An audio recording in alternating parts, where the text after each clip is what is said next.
Welcome back to 5 mods in 5 minutes. If you are new around here, consider subscribing. And if you do enjoy and want to support me, consider becoming a member that gets special Discord ranks, member-only rooms, and a thank you at the end of every single video. So first up today we have TIP Vol 2. This has been requested a few times and contains a lot of new features. I'll try my best to give a quick overview. So it brings the historical aspect of the game to the next level. You get access to new characters, there's new counties, duchies, kingdoms, and empires, such as the Baltic Empire, Iceland, and the Vandal Kingdom, and even loads of new religions and cultures across the entire world.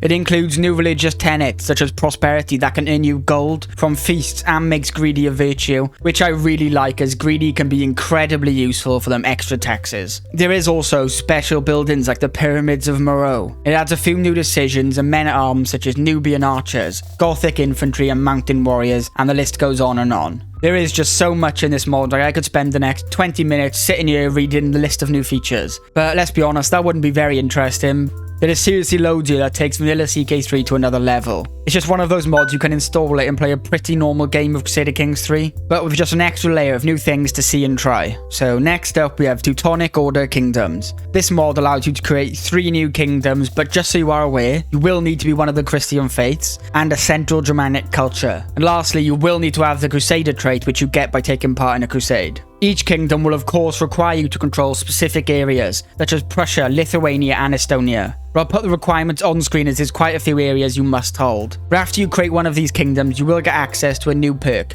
Crusader Kings, which grants bonuses to martial prowess and helps with things like control growth and popular opinion. Each kingdom you create will grant you an army ranging from 2,500 to 3,500 men, which is a nice little bonus to help you take more land and create the other new kingdoms, as well as new buildings for each kingdom. But you need to be aware, creating any of these kingdoms will convert you and all your vassals to feudalism if you are a tribal government. This mod could be perfect in an attempt to take land from other faiths and really try to play as a holy warrior. Inheritance will change up the game and how you play it. Now we did recently check out another mod called After Death, which brings more types of succession, where this mod only has 3 options: play as a random heir, the underdog challenge when you always play as the heir that was going to get the least holdings, and the last one will always make you play as the strongest heir. If it was just that, I probably wouldn't have brought this mod up as I've already spoken about After Death, but the next game rule allows you to change how gold will be inherited, with 7 different options. They range from hardcore vanilla, where all the gold goes to the primary heir even if that's not you.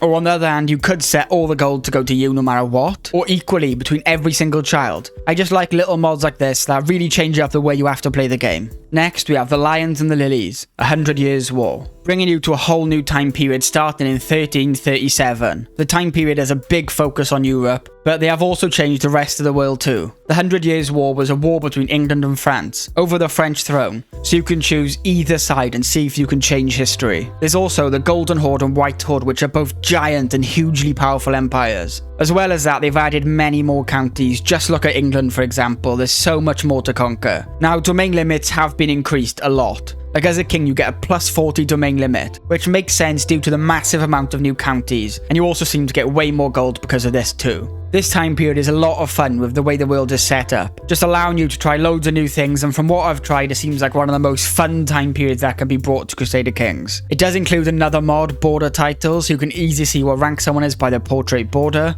and some of the icon colours are just way more vibrant, which I really like. So last up we have Baltic Finnic Overhaul. Now this brings way more flavour to Baltic and Finnic faiths and cultures, adding new characters, titles, and even custom faith icons. But let's be honest, you'll mainly get this mod for the new cultures and faiths. In total, you have 8 new Baltic cultures and 4 new faiths, 7 Finnic cultures with 3 faiths. If you actually plan to play in this area, I see no reason not to run this mod. I just really enjoy mods that add like new cultures to the game where you can try and bring back. So this mod can definitely be a lot of fun. And I just wanted to say a massive thank you to all the channel members: Bayek Von Quark, Arcane Lusion, Damien, and Intermio1. The support is massively appreciated, but thank you all for watching, and hopefully I'll see you in the next one.